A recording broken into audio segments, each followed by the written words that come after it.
பல்கலை சமுதாய வானொலி நேயர்கள் அனைவருக்கும் வணக்கங்கள். இனி நம் வானொலியில் வாரந்தோறும் புதன்கிழமை கயலுடன் கவிதை உலா நிகழ்ச்சியை கேட்டு ரசிக்கலாம் நேயர்களே.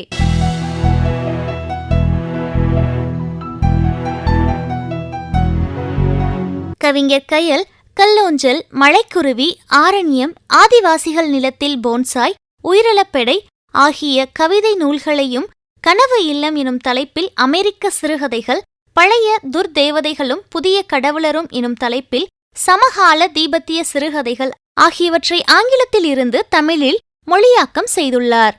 தொடர்ந்து இணைய இதழ்களில் கவிதைகள், சிறுகதைகள், மொழிபெயர்ப்பு கட்டுரைகள், கதைகள் ஆகியவற்றை மொழியாக்கம் செய்து வருகிறார்.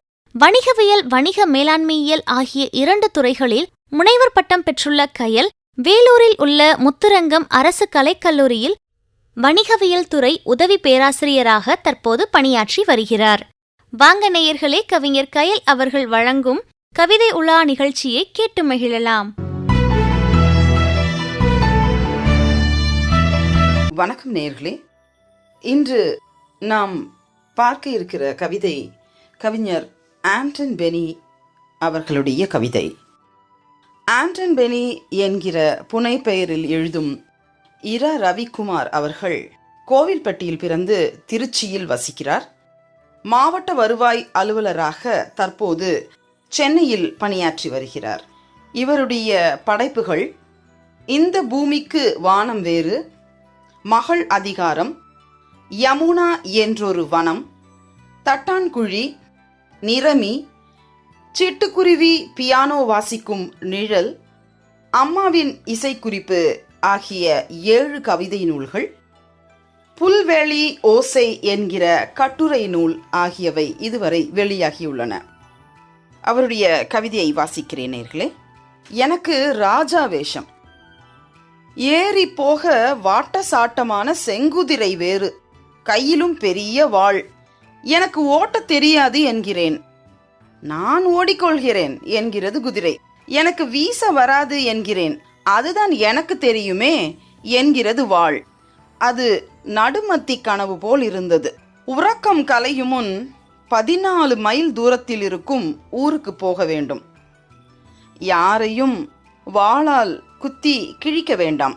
கிரீடம் விழுந்து விடாமல் தோளில் கிடக்கும் துண்டை கக்கத்துக்கு மாத்தும் மேலத்தெரு முக்கில் குதிரையிலிருந்து இறங்கினால் போதும். இந்த கவிதையை தான் இன்று நாம் பார்க்க போகிறோம் நேர்களே.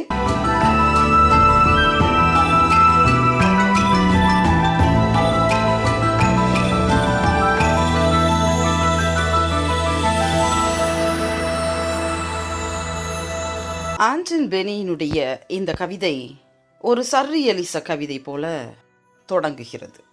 அவர் சொல்லுகிறார், எனக்கு ராஜா வேஷம்.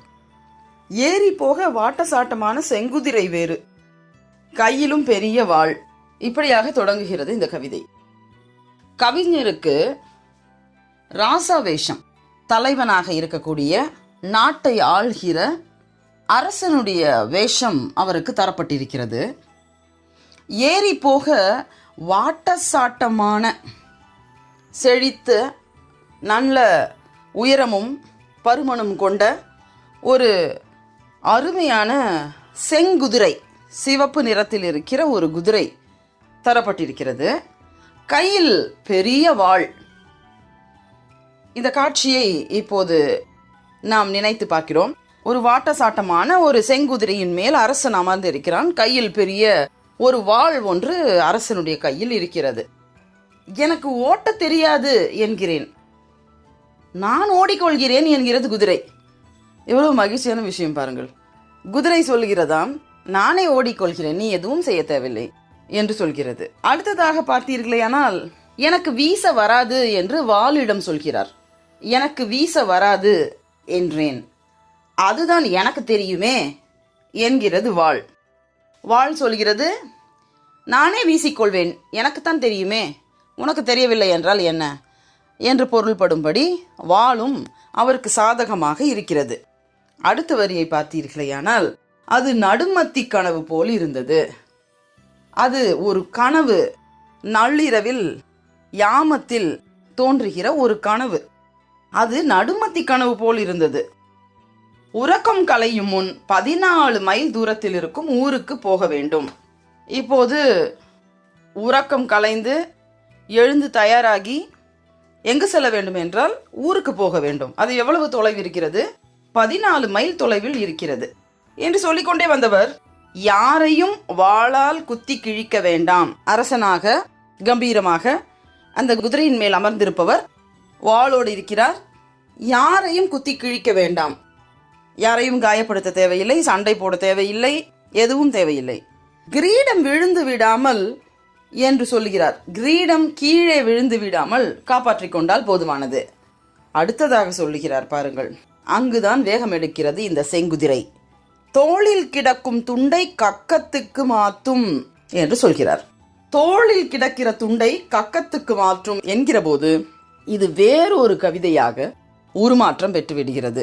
தோளில் கிடக்கிற துண்டை கக்கத்துக்கு யார் மாற்றுவார்கள் என்றால், ஊருக்குள் நுழையக்கூடாது, இந்த தெருக்களில் பயணிக்கக்கூடாது, இறந்து போனால் கூட இந்த வழியாக உடலை கொண்டு போகக்கூடாது என்று யாரெல்லாம் அடக்குமுறைக்கு உள்ளாகிறார்களோ, யாருக்கு தனியாக தட்டு தரப்படுகிறதோ, குடிப்பதற்கு தனியாக குவளை தரப்படுகிறதோ, அவர்கள் தான் இந்த வன்முறைக்கு ஆளாகிறார்கள்.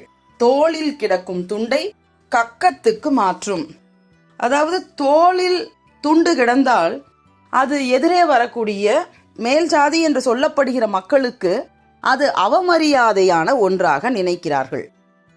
காலங்காலமாக இப்படி சொல்லப்படுகிறது. ஆகவே அவர்கள் அந்த எதிரே வரக்கூடிய அவரை பார்த்த பிறகு இவர்கள் தங்களுடைய தோளின் மீது இருக்கிற துண்டை எடுத்து தன்னுடைய கக்கத்தில் வைத்து கொண்டால் அதுதான் அவர்களுக்கு இவர்கள் செலுத்தும் மரியாதையாக கொள்ளப்படுகிறது. அப்படியாக செய்ய வேண்டி இருக்கிறது. அதை மேலத்தெரு முக்கில் குதிரையில் இருந்து இறங்கினால் போதும். அந்த மேலத்தெரு முக்கு வரைக்கும் அந்த தோளின் மீது துண்டு இருக்கலாம். மேலத்தெரு முக்கு, அந்த தெரு தொடங்கும் இடம் இருக்கிறது இல்லையா, அந்த தெரு தொடங்கிய உடனே இவர்கள் என்ன செய்ய வேண்டும்? அந்த தோளில் இருந்து துண்டை எடுத்து கக்கத்துக்கு இடமாற்ற வேண்டும். அந்த முக்கு வரை குதிரையில் இருந்து இறங்கினால் போதும். கிரீடம் விழுந்து விடாமல், யாரையும் வாளால் குத்தி கிழிக்க வேண்டாம், கிரீடம் விழுந்து விடாமல் குதிரையிலிருந்து இறங்கினால் போதும் என்று சொல்கிறார். இப்போது இவர் ராஜாவாக இருக்கிறார், குதிரையில் வருகிறார், கையில் வாள் வைத்திருக்கிறார். ஆனால் என்ன சொல்கிறார்? யாரையும் குத்தி கிழிக்கும் எண்ணம் எனக்கு இல்லை. இந்த தோளில் கிடக்கும் துண்டை கக்கத்துக்கு மாற்றும் மேலத்தெரு முக்கில் கிரீடம் விழுந்து விடாமல் குதிரையில் இருந்து இறங்கினால் போதும். அந்த கிரீடத்தோடு அவர் அங்கு போக வேண்டும் என்று நினைக்கலாம். அல்லது கிரீடம் கீழே விழுந்து அதை யாராவது பார்த்தால் தனக்கு அதனால் ஏதாவது பிரச்சனை வருமா என்று நினைக்கக்கூடிய ஒரு மனமாகவும் இருக்கலாம். ஏனென்றால் குதிரையில் இருந்து இறங்கினால் போதும் என்றுதான் அவர் அந்த கவிதையை முடிக்கிறார். மேலத்தெரு முக்கில் குதிரையில் இருந்து இறங்கினால் போதும், கிரீடம் இருக்க வேண்டும், அது கீழே விழுந்து விடக்கூடாது, ஆனால் குதிரையில் இருந்து இறங்கினால் போதும் என்று முடிக்கிறார். 2 வேறுபட்ட மனநிலைகளை அந்த ராஜாவாக இருக்கக்கூடிய இந்த மனிதர் மனதுள் வைத்திருப்பதாக இந்த கவிதை முடிக்கிறது. கிரீடம் விழக்கூடாது, ஆனால் மேலத்தெரு முக்கில் குதிரையிலிருந்து இறங்கி நடக்க வேண்டும், குதிரை மேலத்தெரு முக்கை கடந்து பயணிக்க வேண்டும் என்று முடிந்திருந்தால் இந்த கவிதை வேறொரு தளத்துக்கு சென்றிருக்கும். ஆனால் உண்மையிலேயே யதார்த்தமான ஒரு சூழல் இதுதான்.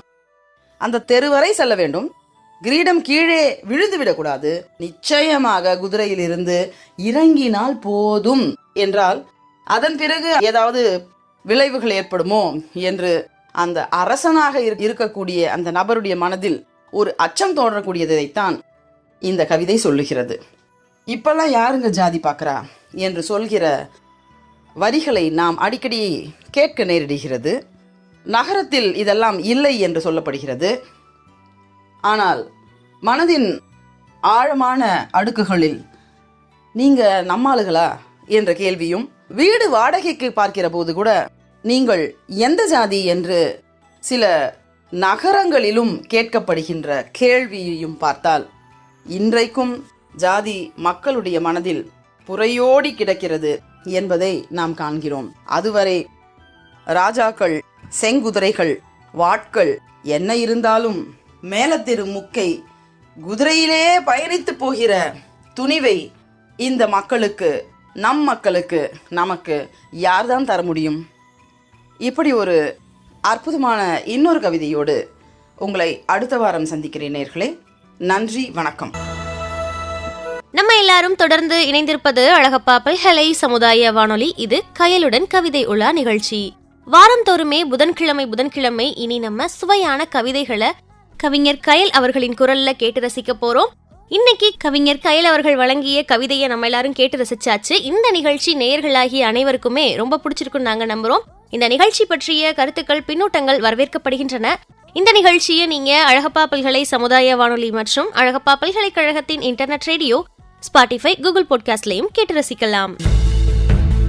மின்னஞ்சல் முகவரி சொல்றேன், குறிச்சுக்கோங்க நேயர்களே.